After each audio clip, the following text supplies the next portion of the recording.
In this video, I'm going to share with you 10 reasons that you're failing as a leader, as a man. And I obviously don't want you to be a failure as a leader. I've learned this from my own experience, as well as working with thousands of men all over the world. I want to help you become the leader that you're designed to be for yourself, for your family, for our communities, for our nations, and ultimately our world. Let's get into it.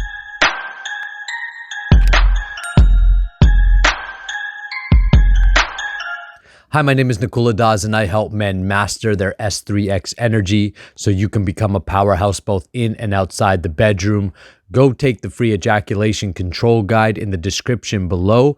This way, you can master yourself, because without self-mastery, there's definitely no leading. All right, so the first reason that you're failing as a leader, and I want you to take a check, maybe grab a pen and paper and go through these and take an inventory and be brutally honest with yourself. We can all improve, I'm sure, in all of them, but be brutally honest with where you're at. So number one is the inability to organize details. Unless you can organize yourself first. So if you're all over the place, if you look at your car and your car's messy, and you look at your house and your house messy, and you look at your office and your desk and it's all messy, and you don't know what your bank account says, you don't know, where the kids are at, you don't know what's going on in your life, basically, then you have an inability to organize details. And as the masculine, as the man, it is your job to be good at getting organized. So get organized. Work on organization. This is something I literally had to work on, and it was a negative habit that I had as a kid. My desk was the desk where, the papers in school, like those old desks where you just shove everything in, right? So my desk was the desk that had like papers like falling out of it. Maybe there's like an old sandwich somewhere back in there, right? Because recess time would come and I'd be like, recess, boom, papers in there, gone. At the beginning of the school year, I had one of those pencil cases, right? And everything, and it'd be like all my binders stacked up. 3 weeks in, I couldn't tell you where a piece of paper or a pencil was. I was the guy from early on that was like coming to school, yo, you got a pen? You got a pen I can borrow? Yo, you got a paper? You got some paper I can borrow? I don't even know why I'm asking. Because you think I ever kept the notes that it was just all bullshit, right? And I recognized as I started getting older and wanted success in my life and wanted to build a business, holy smokes, I am like highly unorganized. So if you find yourself in that position where you're highly unorganized, that's job number one. God's first law, organization. There is no wealth. You will never meet a successful man. And I've had the pleasure of coaching millionaires and super successful people now. I have never met one successful person who's unorganized. You never see the successful man and his desk is messy and his car is messy and his life is unorganized. It just doesn't exist. Because to be able to attract, whether it's women, whether it's your wife, whether it's money, whether it's opportunities, you have to be organized, and that means you have to be organized in thought. External is a reflection of internal. So when I look at someone's life or their house or their environment, I'll tell you what their thoughts are like. It's just reflective of their environment. So take a look at your environment. It's telling you how good you are at this number one skill, which is ultimately organizing details. All right, number two. Unwilling to be humble in your service. He who comes first comes last and is servant of all. That's in the book of Mark. In the Bhagavad Gita, it tells us that the most successful are those who take the humble position. As men, sometimes, especially in this kind of there's a lot of talk of masculinity, which is going on, which is great, but there's often this toxic kind of toxic masculinity, and I'm really conscious about that because I don't know what really that is, but I'll define it in the context of this what we're speaking about. Actually, what it means to be a man is to be sensitive and sense controlled. So sense controlled Often we don't equate sensitive with masculinity, but let me explain why it is actually true masculinity. Sense controlled means that I have my body and mind under control. I don't have vices in my life. I'm not addicted to shit. I'm not getting thrown off by the negative news or some gossip that's going on. I'm not allowing low value men to influence my mind. Sense controlled. Well, when you become sense controlled, there's something that naturally happens where you become more sensitive to subtle energies. You can pick up on subtle vibes. You can pick up on your woman's mood. You can pick up on your child's mood. You're more in tune with life, and you recognize that your job is to be like a humble servant. Your job is actually to serve your family. Leadership is not you being out front and everybody following you. Lao Tzu said, when a real leadership is present, the followers don't recognize the leader exists.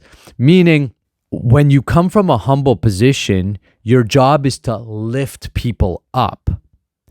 So oftentimes we take leadership, and some men, and this is where I'm going to call it toxic, right? Is like, I'm the man. You're submissive to me. I'm the man. I'm being masculine now. Now I'm just an asshole. Now I'm just a dick. Now I'm not going to show, Andrew Tate, I'm going to do. I like Andrew Tate in some ways, but in some ways, I think he's full of shit, because in certain ways I can see that how he is taking on this masculinity to this extreme, right? Where it's like, we were watching some podcast and he was going off about like, women got to bring me my coffee and I need 2 cups of coffee, even if I don't want coffee, or some shit like that. And I know he's joking a lot of the times and stuff like that, but he does have that kind of energy. And I don't think that he might be like that in his life. I don't know the guy, so I can't really talk about him. But here's what I do know is a lot of men will look at that and not be able to pick up on the subtleness or that it's a joke. A lot of men will look at that, and I know this because I've had conversations like this where I've literally had men saying, oh, well, I was going to be nice, but I thought, no, that's not masculine. Like literally saying that because they don't have enough knowledge about it yet, where they can't realize that, he's being over the top, right? He's, type of thing. He's making a point or he's making a joke or whatever. But the point is actually you should be sensitive and humble and serve. You should come up as a servant leader. And the more that you take that humble position and you recognize that it's your job to build people up, to provide, to protect, to produce, which means you have to take a humble position. It means you have to put your own needs aside. You have to reduce the amount of ego that's driving you and allow your heart to drive you, the more masculine you're going to be. So those who are unwilling to be humble will never be leaders. Number 3. Expecting people to follow you, whether it's your family, your employees, the people around you, to follow you because of what you know rather than what you do. You can know a lot, but if you don't do it, it don't mean shit when it comes to leadership.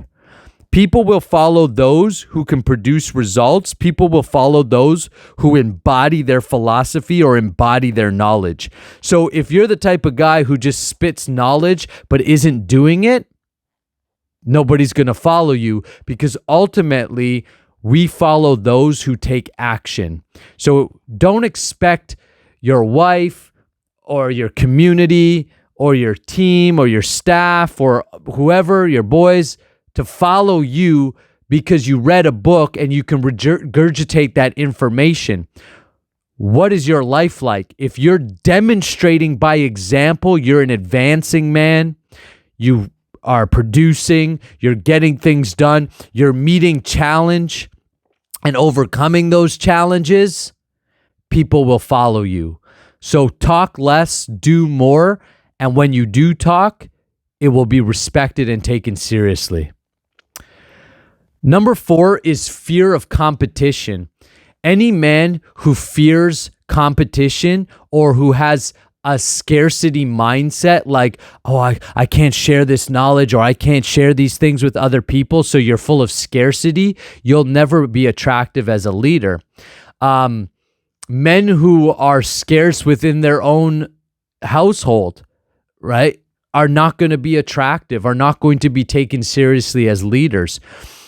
Most women are making the decisions in the household now, not because they want to, but because they don't trust men enough to make those decisions, because men are not stepping up in that way. In a way, they're still acting like little boys. And one symptom of being a little boy is that you're in a competitive mindset rather than a creative mindset. So you want to get into a creative mindset where you are creating your life and you're building people up and you're abundant. So yes, you're sharing knowledge, you're present with people because you have an abundance of time, so you can be mindful, you can be present at home, you can be present with your wife, with your kids, with your friends, with your community. You live in abundance, you're never scarce. And because you're never scarce, you're never in the competitive mindset. You wish success on people. When you wish success for others and you're willing to share and to empower others, people naturally follow you because you become a source of pleasure. You become a source of empowerment, as opposed to someone who's like, oh, that guy, he ain't going to tell you his knowledge anyway. He's not going to share nothing anyways. He's going to be a miser with everything. No one's ever going to follow the miser. Number 5 is lack of imagination. Life is full of challenge. In fact, once you solve one problem, what's generally there? Another problem. We as men are problem solvers, so we shouldn't be running away from problems or responsibilities. The modern man runs away from problems, runs away from responsibilities, blames, plays victim. The enlightened man, the powerhouse man, is someone who recognizes that there is power in problems. If you're a man who can solve problems, you're a man of value. You're valuable to people. People will follow you. How do you solve problems? Imagination. And I actually did a whole video on imagination and semen retention and how they go together. So we'll put that somewhere here so you can click on it, or afterwards you can go and look at it, to talk about how you can increase the 2 types of imagination that you can tap into. But just know this, if you lack imagination, then you lack abilities to solve problems, you lack abilities to shift, to change. And if you lack the ability to shift and to change, you're going to become a routined man, and a routine man can never rise to high powers of leadership or high levels of leadership. Number 6, you're selfish. This goes back to the miserly attitude, the competitive attitude. You're a selfish man, right? If you're selfish, who's going to follow you? There's nothing to be gained by being in your presence. Selfish people eventually end up alone in little worlds. Just you could tell someone if they're selfish or not. There's nobody's around them. That's how you could tell. It's really simple. So the more selfish you are, the less people will be around you. Now, I'm not talking about an introvert. Maybe you're more introverted and you're like, I just don't really not want that many people around me. That's different. What I'm talking about is somebody who is miserable by themselves. That's a symptom of selfishness. So as we become more selfless, naturally the world opens up and becomes selfless towards us. What you sow, you reap. As you give, you get. As you become selfless, people become selfless with you, and they're pouring into you. Number 7 is intemperance. When you are all over the place, first of all, if you have a temper and you fly off the handle easily, nobody is going to stick around a long time with you. When you are even keel, when you are grounded, when you are predictable, oftentimes we think being predictable is like boring. Predictable is not boring. Predictable is safe, actually, because when you're all over the place and your moods are swinging all over the place, everybody around you has to walk on eggshells so that they try not to piss you off, or they're not sure how you're going to react. Well, that is not a leader. A leader is someone that you feel comfortable going to because you generally know how they're going to react or how they're going to be.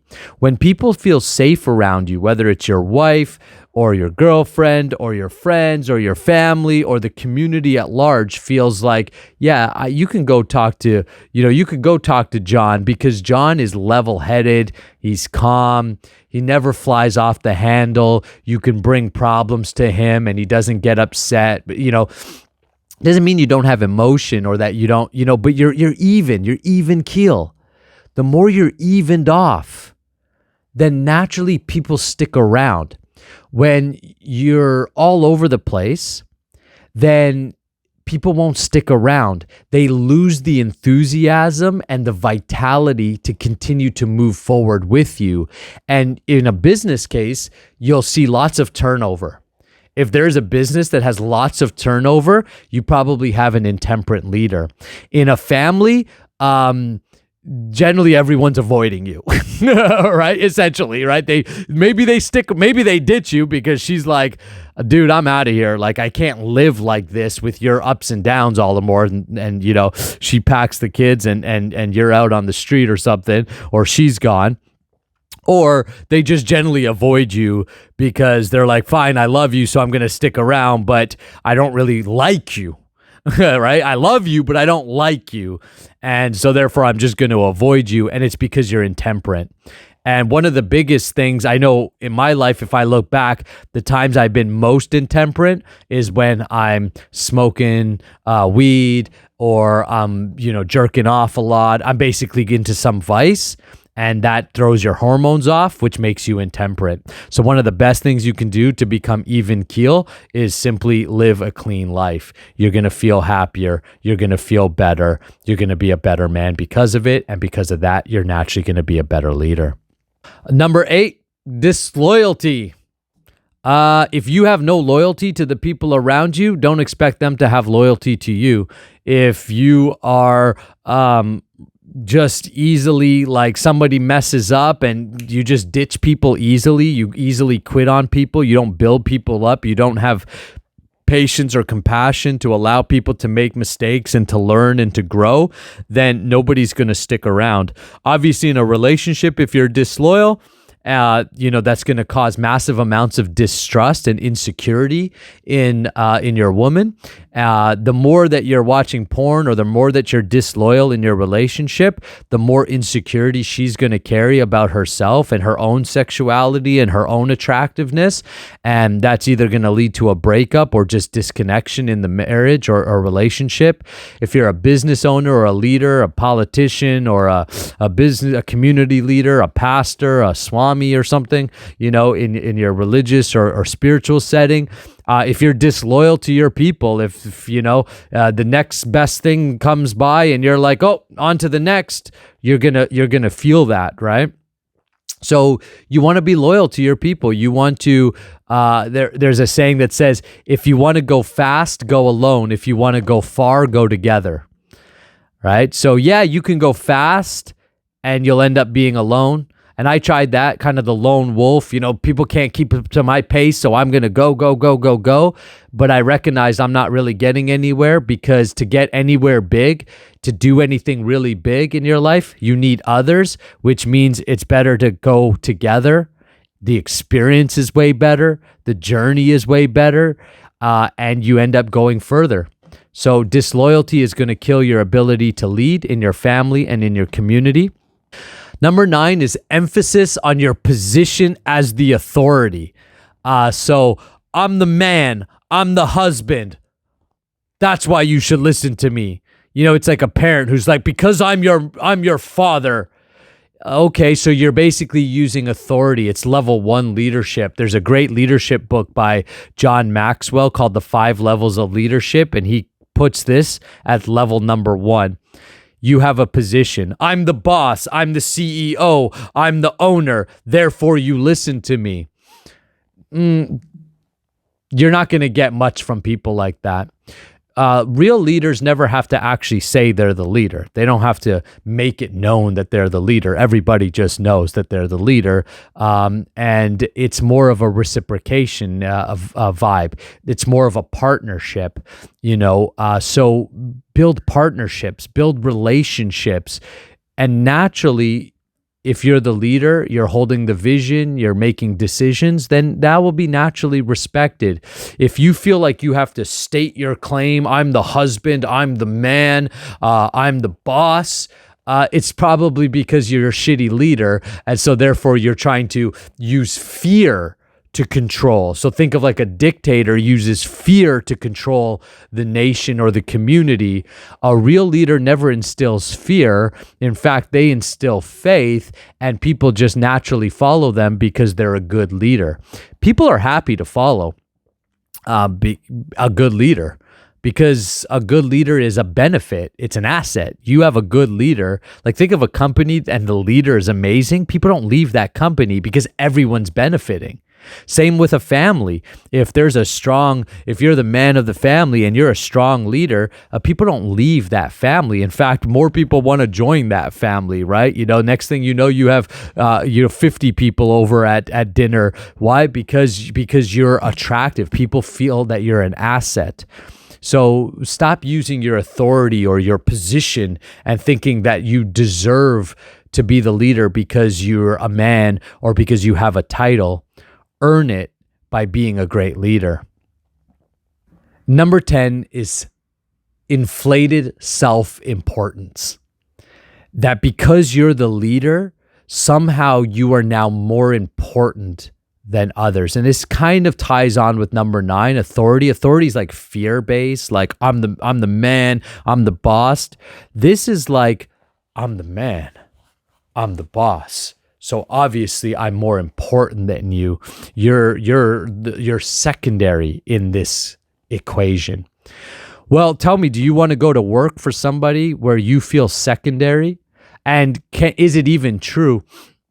I mean, it's one thing to be gifted. It's a gift to be a leader, to have people follow you, to be an employer, or to be the husband of a family, or the head of a household, or the head of a community. That is a gift. It's granted to you, and it can be taken away easily. But it takes responsibility and humbleness to really execute well. Because if you feel like, well, I'm more important than my team, I'm more important than my wife or my kids, then you end up actually stifling their growth, and you end up stifling everybody's capacity, which makes your endeavors less than what's possible. So take the humble approach. Don't use your title. Have an open door policy. Anybody can talk to you. Your wife needs something. She shouldn't feel like, oh, I got to walk on eggshells to be able to go and talk to him. She should feel like, yeah, this is a safe place. You got a team or employees, or you have, coworkers.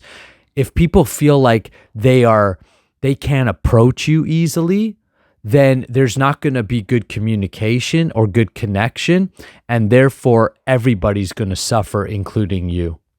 So take a look at that list of 10. Figure out where you're at. Be brutally honest with yourself. Maybe have someone else tell you. I mean, it's sometimes hard to hear, but if you're really serious about developing, you will allow other people to tell you the truth so that you can improve. And that's why I recommend having a coach. I know that's what my coaches have done for me and still continue to do for me. They don't just tell me what I want to hear. They tell me what I need to hear so I can improve. And I would love to do that for you. So if you're ready to take it to the next step, if you're ready to be a powerhouse man, to be a leader for your family, for your business, for the next level of your life, for your community, then reach out to me. Let's jump on a call. Let's see if we're a right fit, and let's take you to the next levels of leadership. Thanks so much. We'll see you in the next video. Peace.